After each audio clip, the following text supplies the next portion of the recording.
I'm 150 feet down an illegal mine shaft in Ghana. The air is thick with heat and dust, and it's hard to breathe. I can feel the brush of sweaty bodies passing me in the darkness, but I can't see much else. I hear voices talking, but mostly the shaft is this cacophony of men coughing and stone being broken with primitive tools. Like the others, I wear a flickering, cheap flashlight tied to my hair with this elastic, tattered band, and I can barely make out the slick tree limbs holding up the walls of the 3-foot square hole, dropping hundreds of feet into the earth. When my hand slips, I suddenly remember a miner I had met days before who had lost his grip and fell countless feet down that shaft. As I stand talking to you today, these men are still deep in that hole, risking their lives without payment or compensation, and often dying. I got to climb out of that hole, and I got to go home. But they likely never will because they're trapped in slavery. For the last 28 years, I've been documenting indigenous cultures in more than 70 countries on 6 continents. And in 2009, I had the great honor of being the sole exhibitor at the Vancouver Peace Summit. Amongst all the astonishing people I met there, I met a supporter of Free the Slaves, an NGO dedicated to eradicating modern-day slavery. We started talking about slavery, and really, I started learning about slavery, for I'd certainly known it existed in the world, but not to such a degree.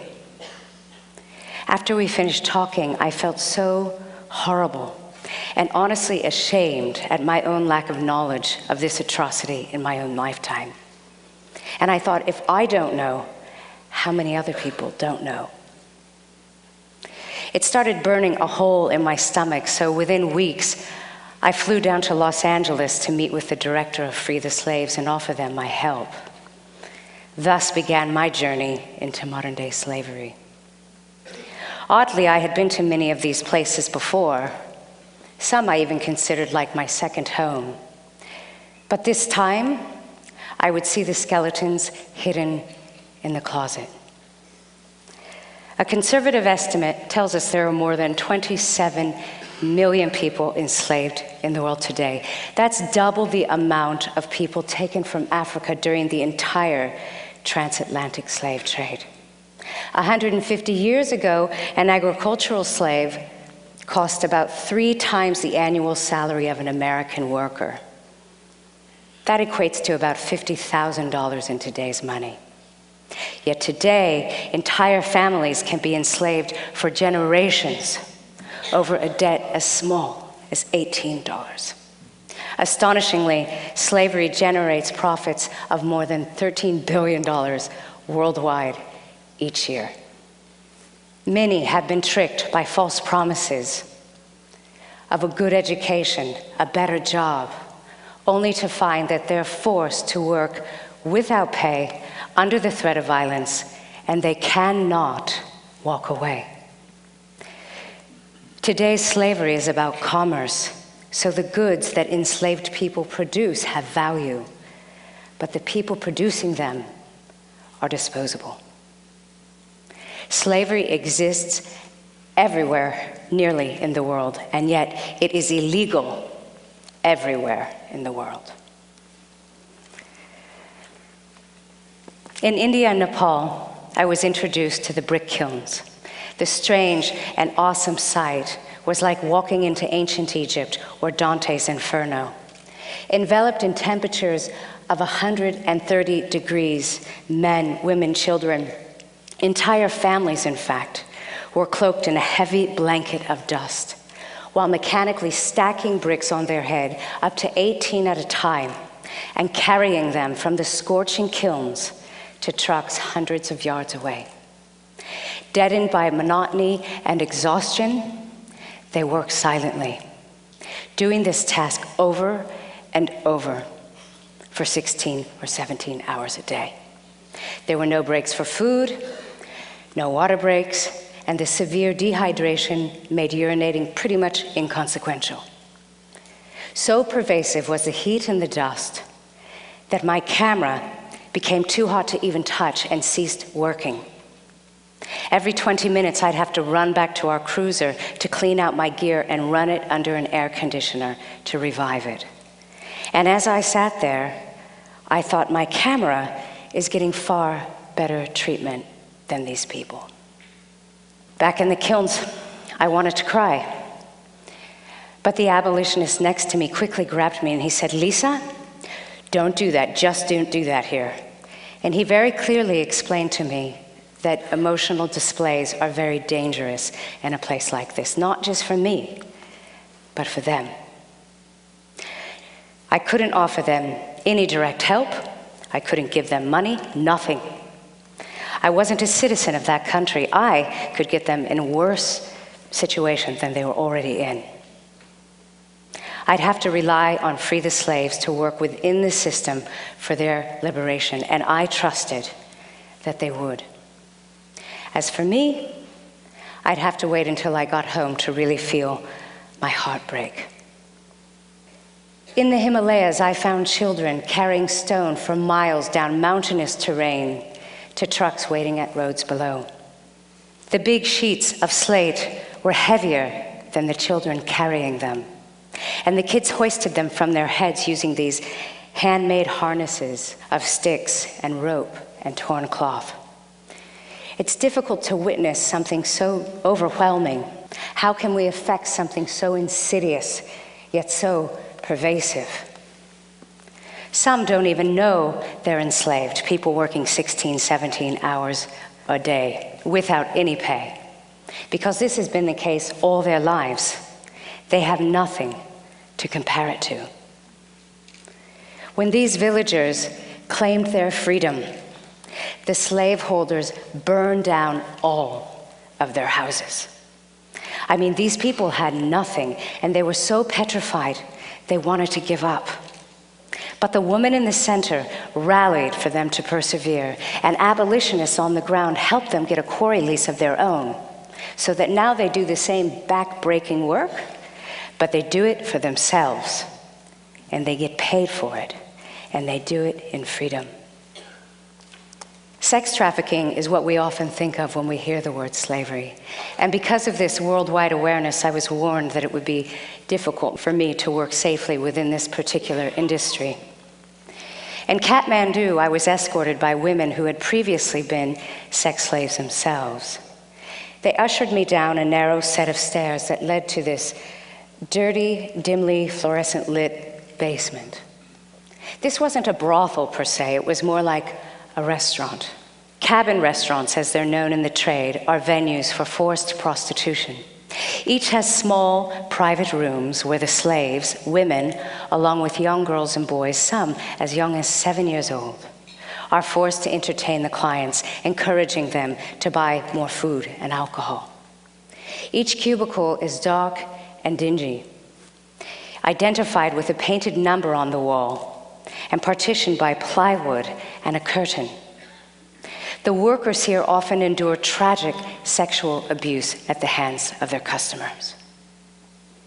Standing in the near darkness, I remember feeling this quick, hot fear. And in that instant, I could only imagine what it must be like to be trapped in that hell.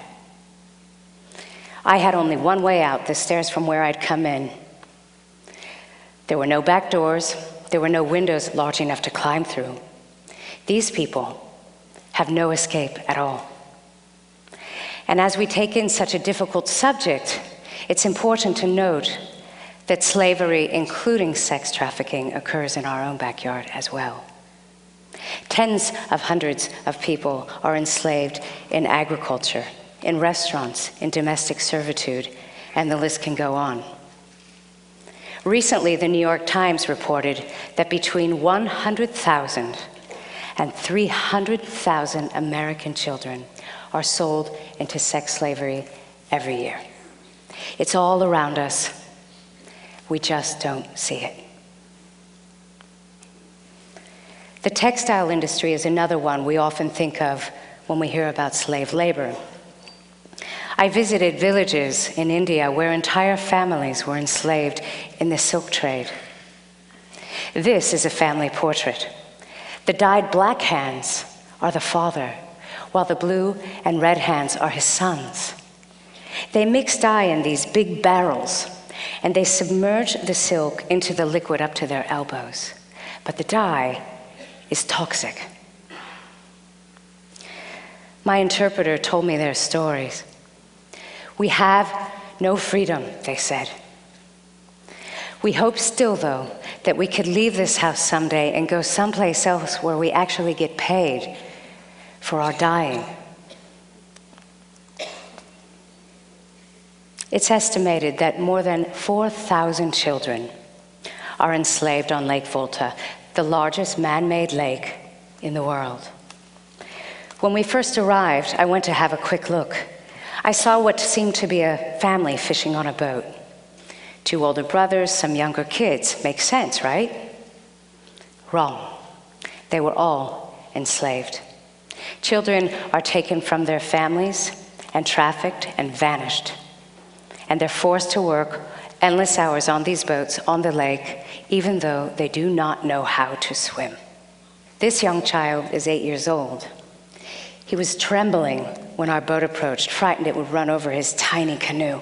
He was petrified he would be knocked in the water.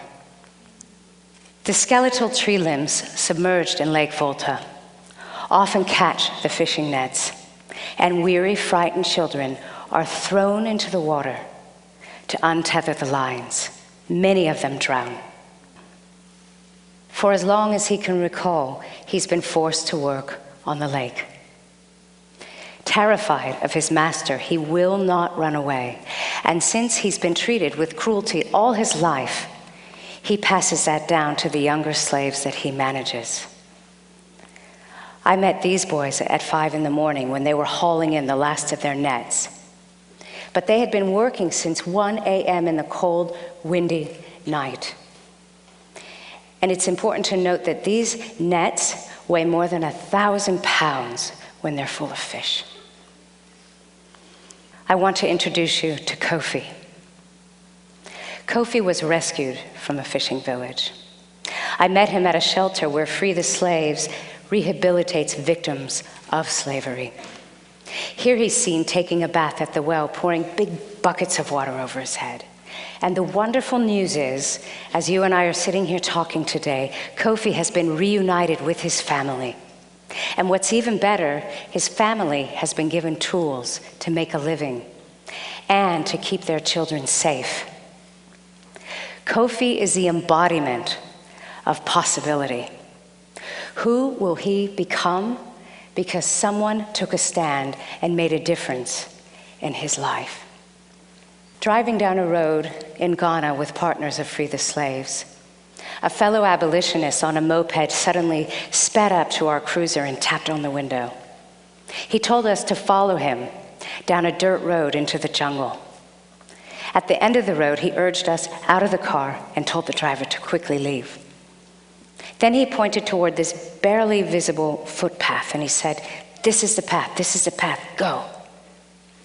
As we started down the path, we pushed aside the vines blocking the way, and after about an hour of walking in, found that the trail had become flooded by recent rains.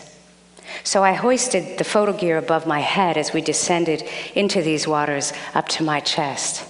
After another 2 hours of hiking, the windy trail abruptly ended at a clearing. And before us was a mass of holes that could fit into the size of a football field. And all of them were full of enslaved people laboring.